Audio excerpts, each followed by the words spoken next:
All right, Georgia's got their biggest game of the season tomorrow at 7:30 between the Hedges and Sanford Stadium against the Tennessee Vols. Definitely an elimination game for Georgia, not as much so for Tennessee. But Georgia's got to have this game tomorrow in Sanford Stadium if they want to have any chance of going to the playoff. I'm pretty sure the SEC championship game is already out of the question, which is fine with me. I don't really see too much of a benefit of this Georgia team going to Atlanta and losing that game, more than likely losing that game with the way this offense has looked this season.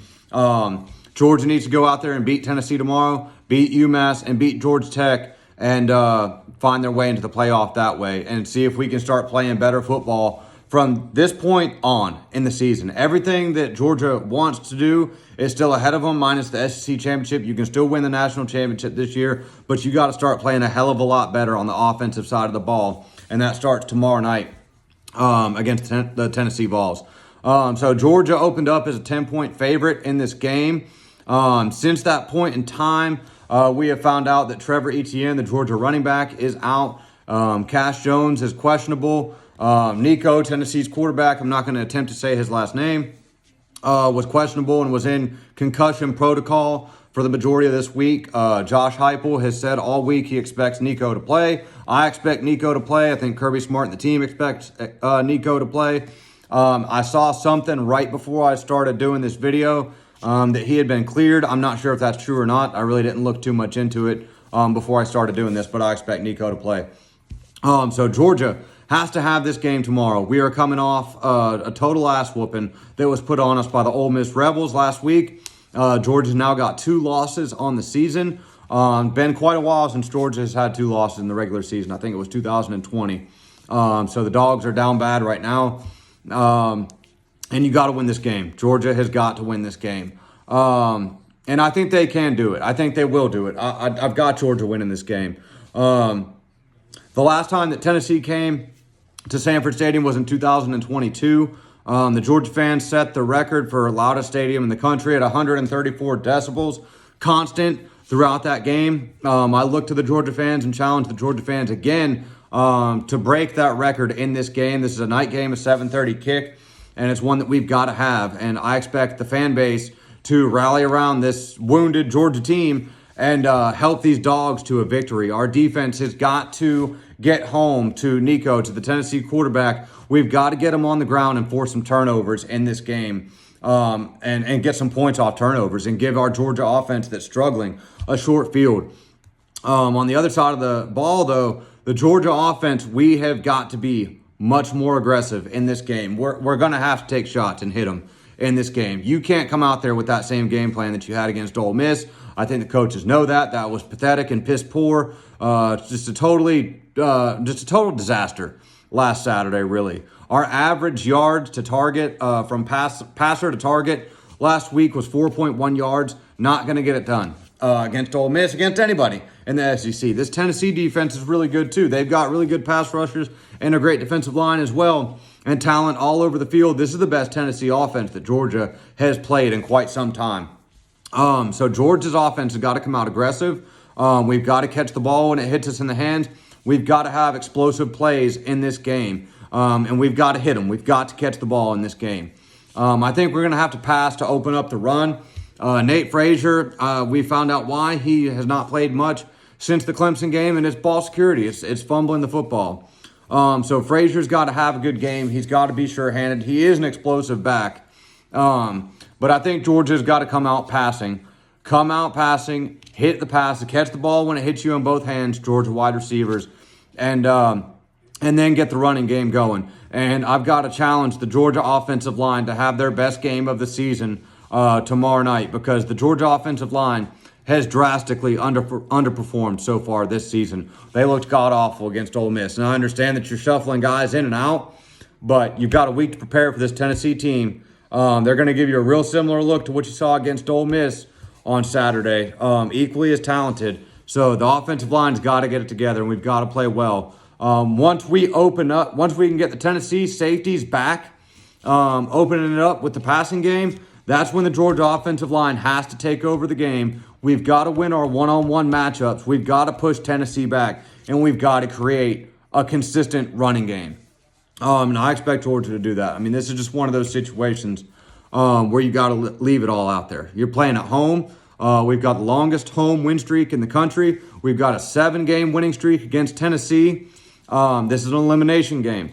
So Georgia should be pissed off. The Georgia fans should be pissed off from being slighted again by the playoff committee. Really, that's nothing new.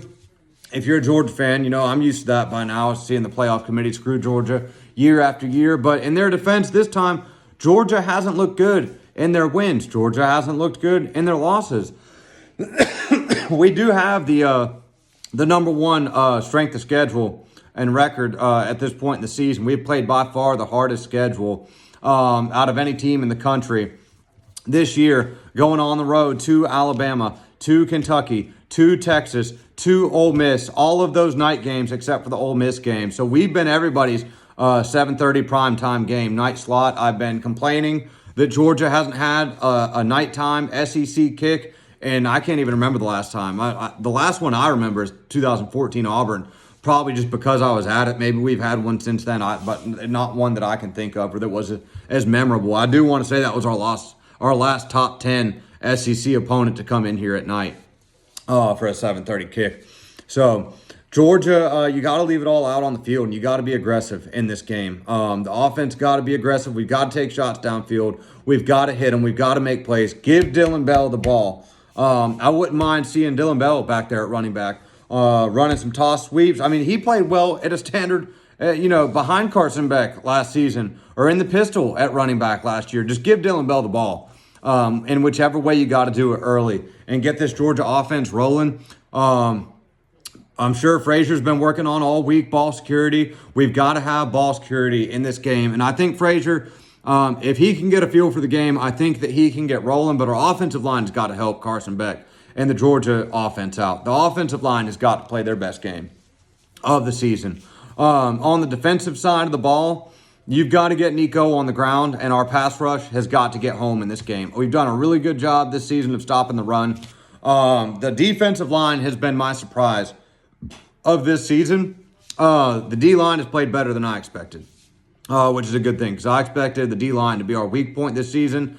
Defensive line and wide receivers, I've been on their ass all season long. I got off the D-line's ass after the Texas game. The wide receivers have continued to be awful, though. They have been Georgia's weak spot so far this season, them and Carson Beck. But I think the Georgia crowd is going to be a factor in this game. I think that we're going to make it difficult for Tennessee to communicate. And if we can do that, if we can be so loud that Tennessee can't communicate and our pass rushers can get home and get sacks, I think we can force a couple of fumbles, hopefully force an interception. I do expect the Georgia defense to get 7 points for the Dogs in this game. And to help the offense and give the offense a short field. We've got to force turnovers and win the turnover battle in this game. And another thing that gives me confidence in this game is historically under Josh Heupel, Tennessee has never been the same team on the road as they are at home. They're a much better home team than they play on the road. They're totally different, night and day different. And I know that Nico has got 8 games of experience under his belt now in the SEC, but Tennessee has played majority home games so far this season. They lost on the road at Arkansas, but I'm just telling you now, this kid hasn't been anywhere to where he's going to experience the amount of noise that he's going to experience at Sanford Stadium tomorrow. I expect the Georgia crowd to be much more loud and much more hostile than anything he experienced on the road at Arkansas or anywhere else this season for that matter. The last time Tennessee came to Athens in 2022, they really, really struggled communicating and moving the ball or doing anything on offense. And I expect the Georgia fans to really make it difficult on this Tennessee offense to communicate. If we can do that and our edge rushers can get off the ball, I feel like we're going to get sacked in this game. I feel like we're going to force turnovers, help our offense. I feel like we are going to get points off turnovers. I don't know if it'll be a pick six or a scoop and score from a sack, but I do expect the Georgia defense to score in this game. So it's going to be a good game. I do got confidence that Dawgs are going to win it, though, because they have to win it. The Georgia fans have been begging for a nighttime kick against a big-time SEC opponent for a long time now. They got their wish. Game day is going to be there. SEC Nation is going to be there. Georgia's back against the wall. They've got to have this one. They've got to play their best game. So you can't leave anything out there on the field. You can't come out there with a conservative game plan. I expect Mike Bobo and the offense to dial up some shots. Hopefully we can hit them and catch the ball. I expect the offense to be aggressive. They've got to let Carson Beck throw it downfield. If he throws an interception, fine. But we've got to throw the ball downfield and be aggressive in this game. I just feel like we're going to have to do that to win. And the Georgia defense, I expect Kirby Smart and Glenn Schumann to dial something up that this quarterback has not seen so far. Dial up something that we haven't showed on tape so far this season and mix up the pressure. And we've got to bring pressure in this game. We've got to blitz. We've got to get this kid on the ground and force some turnovers and make him uncomfortable. If we can do that, if we can play with a lead, and I do think that Georgia's going to come out, score, get a lead, we may relinquish it somewhere throughout the game, maybe by a field goal. But I expect Georgia to control this game. I just think that Tennessee on the road is a totally different team. And I expect the Georgia fans to be a factor in this game. And the Georgia defense has played well this season. The offense just got to help them. And I think coming home to a friendly crowd is just the thing this team needs right now at this moment. And I think they're going to come through. Normally, Georgia plays a lot better when they are doubted, disrespected, and when they've got to have the game. I mean, I thought that we had to have that one last week too. What a total disaster at Ole Miss. And to be honest, I mean, this has been really one of the most frustrating seasons I can remember watching as a Georgia fan. 2014, when we had Hudson Mason, was frustrating. 2019 with Jake Fromm and James Coley was frustrating. But this tops all of that. I mean, the drop passes this season. James Coley's got to go. I don't really want to go off on a rant on that this season or this video. But if your wide receivers, if your position group leads the country in drops and you're the University of Georgia and you're the wide receivers coach, you're fired. You got to go. You got to go. It's just unacceptable. So Georgia's offense got to play better. I do think Georgia's going to rise to the occasion tomorrow. I've got the Dogs winning 31-27 over the Tennessee Vols. I expect them to get a lead. I expect them to control the game. Tennessee's going to make some plays. Tennessee's got a really good defense. Carson Beck's going to throw them one. Carson Beck's either going to throw him an interception or get sacked and fumble, and that'll be a turnover. But I hope Georgia wins the turnover battle. I do think we're going to give Tennessee one. But hopefully we can get the running game going and control this game. And hopefully our crowd will be so loud that it makes it impossible for Tennessee to communicate.